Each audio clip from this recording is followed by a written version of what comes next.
Kemudian yang jadi pertanyaannya adalah langsung pertanyaannya, bagaimana maksud dari hadis man sanna fil Islam sunnatan hasanah falahu ajruha wa ajru man 'amila biha. Wa man sanna fil Islam sunnatan sayyi'ah fa 'alaihi wizruha wa wizru man 'amila biha. Sahihul Bukhari. Kemudian yang pertama, yang kedua, karena Bung Ustaz tadi menyinggung tentang maulid, jadi saya mau tanya tentang maulid. Jadi kalau menurut Anda yang Anda tahu, yang pertama mengagungkan, merayakan maulid itu apa? Yang pertama, merayakan maulid itu apa? Bagaimana maksudnya? Lihat ketika Nabi Muhammad lahir, api kaum Majusi itu mati. Api yang disembah selama 100 tahun mati. Kaum pasukan Abraham hancur. Ka'bah, banyaknya Ka'bah, banyaknya berhala di sekeliling Ka'bah hancur. Ini adalah sebuah hasil dari Allah mengagungkan hari kelahiran Nabi. Jadi dalam surah Nabi Muhammad dijelaskan sebagai rahmatan lil alamin.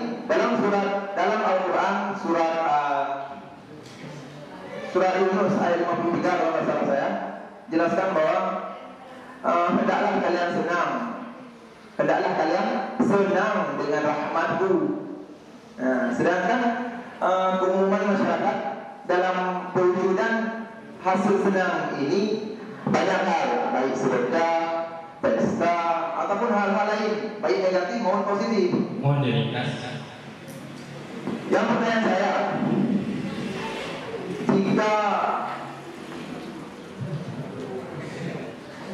dalam Al-Quran,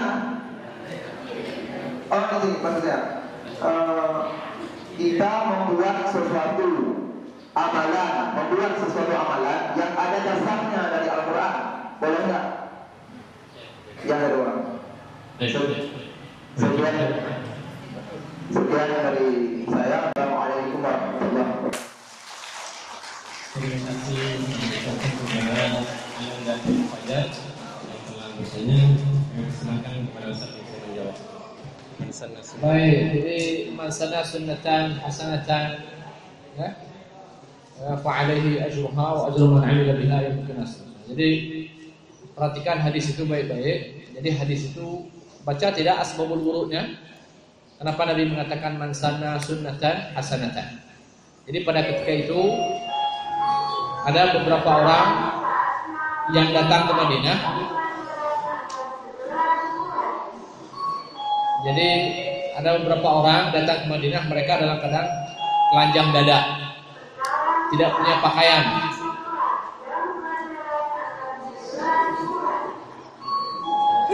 Tehnya ini. Sesiun. Abi, Kakak. Oh, mana kata? Oh, bahasa Inggris mah.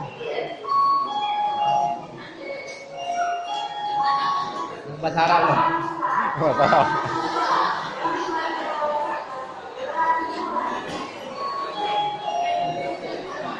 Begitu.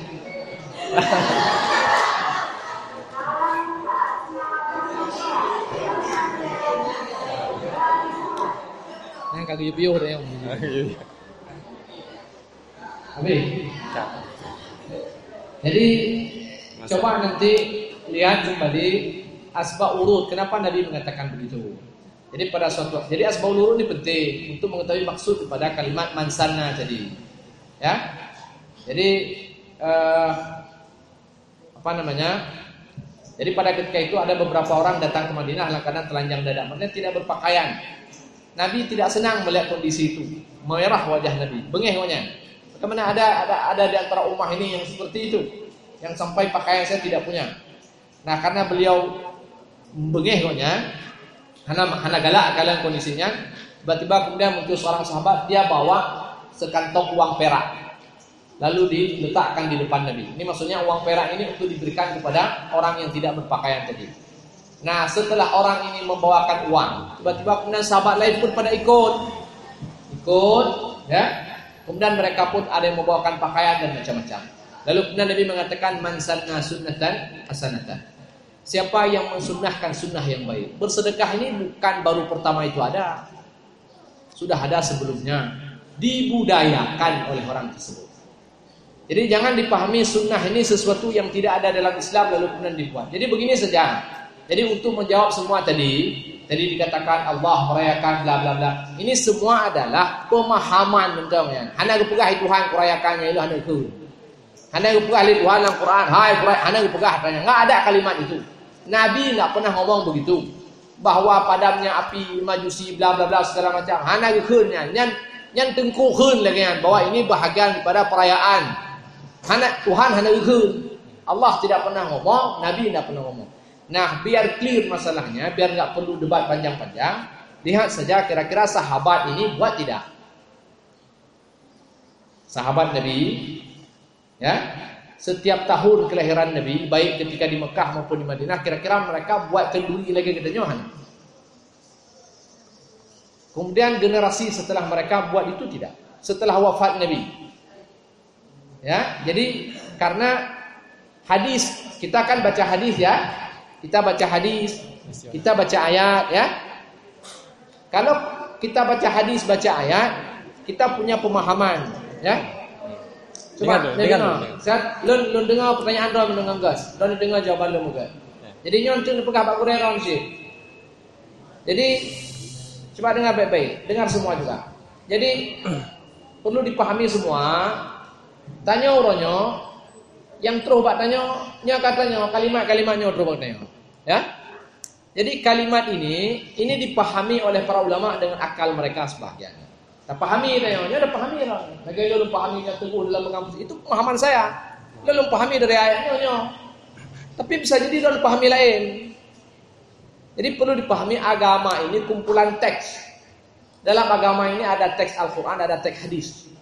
Nah, teks Al-Quran, teks hadis ini tidak semua kemudian clear dijelaskan oleh Nabi.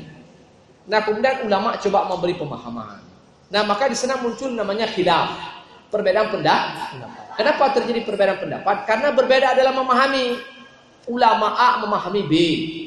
Ulama A memahami begini, ulama A memahami begitu. Contoh paling sederhana saya katakan. Ya, contoh paling sederhana itu adalah nggak perlu saya cerita panjang lebar lah mungkin di sini ya. Ada banyak kasus lah. Ya, ada banyak kasus. Contoh saya adalah Al-Quran, Allah katakan kata-kata quru. Quru dipahami oleh Hanafi itu haid, dipahami oleh Syafi'i itu suci. Satu kalimat dipahami berbeda, dua. Kemudian ada kalimat dalam aula maslimun nisa, sentuh perempuan. Hanafi memahami itu jima, Syafi'i memahami sentuh. Sudah. Lontanya yang barontah yang betul dua boh ya. Jadi lamas, Allah katakan al-Quran aula maslimun nisa. Imam Syafi'i mengatakan makna lamas itu sentuh perempuan. Siapa yang sentuh perempuan batal wudu. Orang Hanafi memahami aula maslimun nisa itu bukan sentuh tapi jima. Kalau jima baru batal wudu, kalau sentuh tidak. Yang betul itu dua boleh. Hana aja betul. Tabah haji kebenaran itu ada dua. Maka Nabi mengatakan idza ijtahada al-hakim. Perhatikan hadis ini. Perhatikan hadis. Ya. Idza ijtahada al-hakim. Apabila ini bukan debat, lu tanya mentang-mentang, ya? Bukan debat, ini bukan waktu debat. Idza ijtahada al-hakim. Apabila seorang hakim berijtihad, fa asaba, kemudian dia betul. Falahu ajran, dia dapat dua pahala. Wa in akhta'a, kalau dia salah dia dapat satu pahala. Nah, ulama ini berijtihad, ada yang benar, ada yang salah. Yang benar dapat dua pahala, yang salah dapat satu. Bukan yang salah pun kita katakan benar. Jadi yang kebenaran itu satu, yang lain ini mereka berusaha untuk mendapatkan kebenaran. Tapi maka ulama ketika mereka berijtihad, di hujung ijtihad mereka mengatakan apa? Wallahu a'lam. Allah yang lebih tahu kebenarannya. Allahu a'lam bissawab. Nah, ini ulama berijtihad. Kita tidak tahu mana yang benar. Nah, ketika kita ini dihadapkan pada yang satu mengatakan A, yang satu mengatakan B. Nah, sekarang Maulid, urang gampung tanya hina medung pegahnya maulid. Peringati maulid pegahnya bla bla bla pegah dempe. Ini kebaikan, ini sunnah, macam apa pegah? Sebahagian lagi mengatakan tidak. Nah, kalau dua begini, bagaimana cara mendamaikan dua masalah ini? Mau kita katakan ini pendapat ini mengatakan betul dengan dalil mereka, sini ada pendapat mengatakan tidak, juga dengan dalil mereka. Nah, maka cara yang paling sederhana untuk menimbang dua pendapat ini, mana betul mana tidak. Maka lihatlah generasi awal dalam memahami teks agama, karena orangnya yang pegah maulidnya nak pakai agamanya untuk menjelaskan maulidnya. Pakai Al-Quran sih. Ayat yang Don baca benar. Cina sahabat nama nang pahami ayatnya. Yang lebih mempom ayatnya so, getanya tengku balik pun sahabat. Saya lebih paham ayat itu. Coba perhatikan pemahaman sahabat. Mereka memahami begitu tidak? Coba lihat pemahaman para tabi'in. Mereka memahami begitu tidak ayat itu? Adakah di antara mereka yang memahami ayat itu sebagai bentuk maulid? Nah, ini cara untuk tanya lebih jujur. Jadi kita tidak dibawa oleh nafsu. Lon atai jungka gajah deh. Jungka gajahnya menyedok ino pak perabo. Padu gai pegak maulid perabo. Hah? Tidak padu gai pegak. Hah? Ilung heploh gai pegak. Nya urang pegak maulid. Tapi ini masalahnya bukan karena saya orang maulid, tapi tanya harus jernih dalam berpikir. Jadi lihat para sahabat. Jadi menyatanya orang yang mengklaim bahwa perbuatan maulid ini sebagai bahagian pada kebaikan. Semua orang mengatakan kebaikan kan? Pegah maulid kebaikan, dapat pahala. Nah, ada satu kalimat yang betul pegah baron. Lau kana khairan, kata para sahabat. Kalau sekiranya betul itu kebaikan, la sabaquna ilaih. Sungguh para sahabatnya lebih awal ke pegah adanya. Kalau kita hari ini ngomong cinta Nabi, buat maulid cinta Nabi, apakah sahabat tidak cinta Nabi? Sahabat ada cinta Nabi? Don cinta tak ke Nabi? Tol lebih cinta orang ke Nabi para sahabat? Tapi mereka tidak pernah buat maulid. Mereka bersedekah ya, maulid ya. Jadi jangan dikaitkan sedekah dengan maulid. Nah, diputus kena kemarana. Di dalam Islam ini ada namanya zikra, ada namanya ihtifal. Harus mufaham dengan dua kalimat itu. Zikra maulidin Nabi tidak sama dengan ihtifal bi maulidin Nabi. Apa yang dibuat oleh orang Aceh hari ini itu ihtifal, bukan zikra. Kalau zikra bi maulidin Nabi boleh. Zikranya memperingatinya misalnya, contoh memperingati. Hari ini hari maulid Nabi. Lalu seorang khatib Jumat geek mimbar, dia ceritalah karena munasabah hari ini hari 12 Rabiul Awal, dalam keyakinannya 12 Rabiul Awal hari lahir Nabi. Lalu diceritalah kepada orang-orang yang di dalam masjid. Nabi kita begini, perjuangan Nabi kita begini. Itu boleh. Itu namanya zikra. Mengingatkan orang kepada perjuangan boleh. Munasabahnya hari kelahiran Nabi. Tapi perayaan maulid Nabi, pegat tumpau, pegat nyangkat, nyahana adanya. Itu perayaan tidak ada dalam Islam kecuali 2 hari saja. Tapi mengingatkan kita semua kepada Nabi, silakan. Hari ini maulid Nabi, lalu kemudian kita pun buat acara seperti ini, kita kemudian ceramah tentang sirah Nabi. Sirah Nabi. Maka menyeron baca dalam buku-bukunya, mana yang dipegang? Mereka pada hari itu membacakan sejarah hidup Nabi. Bukan ya pegang perayaan. Bukan perayaan ya pehrapai kan. Ana tanya. Ya? Dan seterusnya. Jadi itu perlu dipahami 2 kalimat itu. Jadi saya kira cukup. Jadi artinya hana punya dawa, ya. Jadi menyekuni dawa itu perlu ada forum tersendiri. Jadi bukan dalam forum seperti ini, ya. Untuk hana puah dan ceritanya di luar, ya, jangan di sini karena waktu kita di sini sudah dibatasi oleh panitia. Jadi saya kira demikian, ya. Kemudian yang terakhir kenapa apa pernyataan melakukan sesuatu yang ada dasarnya dalam Al-Quran. Jadi banyak kita pegah bahawa maulid ni ada dasarnya Al-Quran. Apakah dia pegah? Banyak kita pegah herannya. Kau hana dasar Al-Quran maulidnya.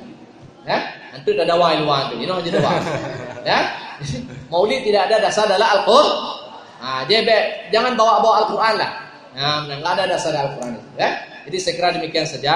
Karena waktu kita sudah kajulan.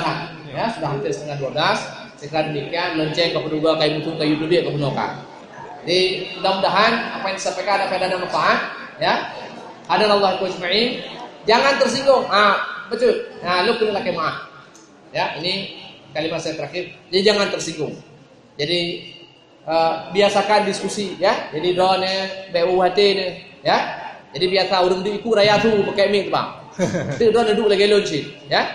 Jadi lu hana tersinggung dengan Don dan Don jangan tersinggung dengan saya. Apa yang Don tanya guna itu juga pertanyaan yang sering ditanyakan orang sama saya. Ya. Jadi mudah-mudahan Don lebih ilmu yang luah oleh Allah Subhanahu Wa Taala. Tambah watir Don je urang balik. Jadi orang yang saleh, ya, orang yang bela agamanya insyaallah. Mujahid Don. Ya. Jadi gonyan get ya. Dia baca hadisnya get ya, fasih. Jadi get ya. Jadi beliau punya potensi yang baik. Jadi dan baca banyak ya, baca banyak. Jadi nyona ciri-ciri jadi doktor ini insyaallah. Nah, benar ya. Jadi kurang malim tengok. Ya, benar. Jadi yang lain enggak demikian insyaallah ya. Nah, jadi saya kira demikian saja. Jadi baiknya jangan apa ya.